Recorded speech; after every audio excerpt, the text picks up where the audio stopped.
Hi ಎಲ್ಲರಿಗೂ ಪವಿತ್ರಾಸ್ ಕಿಚನ್ಗೆ ಸ್ವಾಗತ. ಇವತ್ತು ಹೀರೆಕಾಯಿ ಸಾಂಬಾರು ಮಾಡ್ತಾ ಇದ್ದೀನಿ. ಬೇಕಾಗಿರೋ ಇಂಗ್ರೀಡಿಯೆಂಟ್ಸ್ ನೋಡೋಣ.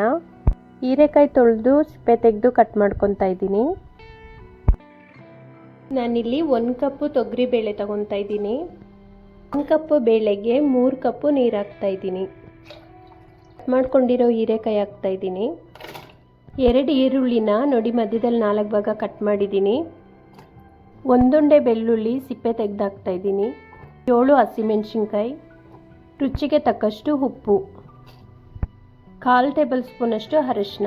5 ವಿಜಿಲ್ ಬೇಯಿಸ್ಕೊಳ್ಳೋಣ. ನೋಡಿ 5 ವಿಜಿಲ್ಗೆ ಎಲ್ಲ ಬೆಂದಿದೆ. ಇದರಲ್ಲಿ ನಾನು ಮೆಣಸಿನ್ಕಾಯಿ, ಈರುಳ್ಳಿ, ಇದ್ರ ಜೊತೆಗೆ ಸ್ವಲ್ಪ ಹೀರೆಕಾಯಿನ ತಗೊತಾ ಇದ್ದೀನಿ. ಇದರಲ್ಲಿ ಮೆಣಸಿನ್ಕಾಯಿ, ಸ್ವಲ್ಪ ಈರುಳ್ಳಿ, ಸ್ವಲ್ಪ ಹೀರೆಕಾಯಿ ಇದೆ, ಜಾರ್ಗೆ ಹಾಕ್ಕೊತಾ ಇದ್ದೀನಿ. ಅದ್ರ ಜೊತೆಗೆ ಅರ್ಧ ಕಪ್ಪಷ್ಟು ತೆಂಗಿನಕಾಯಿ ಹಾಕ್ಕೊತಾ ಇದ್ದೀನಿ.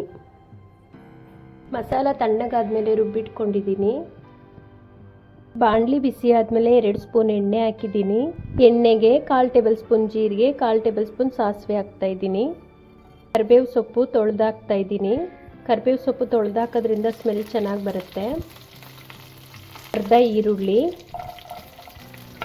ಈರುಳ್ಳಿ ಕಲರ್ ಚೇಂಜ್ ಆಗೋವರೆಗೂ ಸ್ವಲ್ಪ ಫ್ರೈ ಮಾಡ್ಕೊತಾ ಇದ್ದೀನಿ.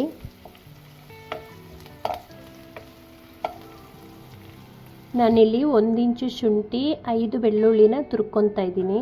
ನಾನಿಲ್ಲಿ ತುರಿದಿರೋ ಬೆಳ್ಳುಳ್ಳಿ ಶುಂಠಿ ಹಾಕ್ತಾ ಇದ್ದೀನಿ. ಬೆಳ್ಳುಳ್ಳಿ ಶುಂಠಿ ಹಸಿ ಸ್ಮೆಲ್ ಹೋಗೋವರೆಗೂ ಫ್ರೈ ಮಾಡ್ಕೊಳ್ಳೋಣ. 1 ಟೊಮೊಟೊ ಹಾಕ್ತಾ ಇದ್ದೀನಿ. ಟೊಮೊಟೊಗೆ ಸ್ವಲ್ಪ ಬೇಳೆ ನೀರು ಹಾಕ್ತಾ ಇದ್ದೀನಿ. 2 ಸೆಕೆಂಡು ಟೊಮೊಟೊನ ಬೇಯಿಸ್ಕೊತಾ ಇದ್ದೀನಿ. ನಾನಿಲ್ಲಿ ಯಾವುದು ಖಾರದ ಪುಡಿ ಹಾಕಿಲ್ಲ, ಮಿಕ್ಸಿಗೆ ನಾನು ಮೆಣಸಿನ್ಕಾಯಿ ಹಾಕಿದ್ದೀನಿ. ನಿಮಗೆ ಖಾರ ಸ್ವಲ್ಪ ಜಾಸ್ತಿ ಬೇಕಂತ ಹೇಳಿದ್ರೆ ಇಲ್ಲಿ ಸ್ವಲ್ಪ ಖಾರದ ಪುಡಿನ ಆ್ಯಡ್ ಮಾಡ್ಕೊಬೋದು. ಬೇಳೆ ಚೆನ್ನಾಗಿ ಬೆಂದಿದೆ, ಆದರೂ ಒಂದು ಸರಿ ಮಸಿತಾ ಇದ್ದೀನಿ. ಬೇಳೆ ಹಾಕ್ಕೊತಾ ಇದ್ದೀನಿ. ಬೇಳೆ ಹಾಕಿದ್ಮೇಲೆ ಒಂದು ಸರಿ ಮಿಕ್ಸ್ ಮಾಡ್ಕೊಳ್ಳೋಣ. ರುಬ್ಬಿಟ್ಕೊಂಡಿರೋ ಖಾರ ಹಾಕ್ತಾ ಇದ್ದೀನಿ. ಖಾರ ಹಾಕಿದ್ಮೇಲೆ ಒಂದು 5 ನಿಮಿಷ ಕುದಿಸ್ಕೊಂಡ್ರೆ ಸಾಕು. ಇವಾಗ ಸ್ವಲ್ಪ ಉಪ್ಪು ಹಾಕ್ತಾ ಇದ್ದೀನಿ. ನೀವು ಟೇಸ್ಟ್ ಮಾಡಿಬಿಟ್ಟು ಉಪ್ಪು ಹಾಕ್ಕೊಳ್ಳಿ, ಯಾಕೆಂದರೆ ಬೇಳೆ ಕೂಡ ಉಪ್ಪು ಹಾಕಿದ್ದೀನಿ. ಉಪ್ಪು ಹಾಕಿದ್ಮೇಲೆ 5 ನಿಮಿಷ ಕುದಿಸ್ಕೊಳ್ಳೋಣ. ಗ್ಯಾಸು ಮೀಡಿಯಮ್ನಲ್ಲಿದೆ, ಅವಾಗವಾಗ ಮಿಕ್ಸ್ ಮಾಡಬೇಕು. ನೋಡಿ ಒಂದು ಕುದಿ ಬಂದಮೇಲೆ ಗ್ಯಾಸ್ ಸ್ಲೋ ಮಾಡಿದ್ದೀನಿ. 1-2 ಸೆಕೆಂಡ್ ಮಿಕ್ಸ್ ಮಾಡಿಕೊಂಡ್ರೆ ಸಾಕು. ಸಾಂಬಾರು ರೆಡಿಯಾಗಿದೆ. ನೀರು ನಮಗೆ ಎಷ್ಟು ಬೇಕೋ ಅಷ್ಟು ಹಾಕ್ಕೊಬೋದು. ನೋಡಿ ನಾನು ಈ ಥರ ಮೀಡಿಯಮಾಗಿ ಮಾಡ್ಕೊಂಡಿದ್ದೀನಿ.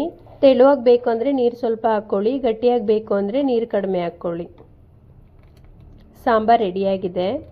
ಈ ರೀತಿ ಹೀರೆಕಾಯಿ ಸಾಂಬಾರನ್ನ ಒಂದು ಸಾರಿ ಟ್ರೈ ಮಾಡಿ. ಆದಷ್ಟು ಬೇಗ ಇನ್ನೊಂದು ಹೊಸ ವಿಡಿಯೋನ ಅಪ್ಲೋಡ್ ಮಾಡ್ತೀನಿ.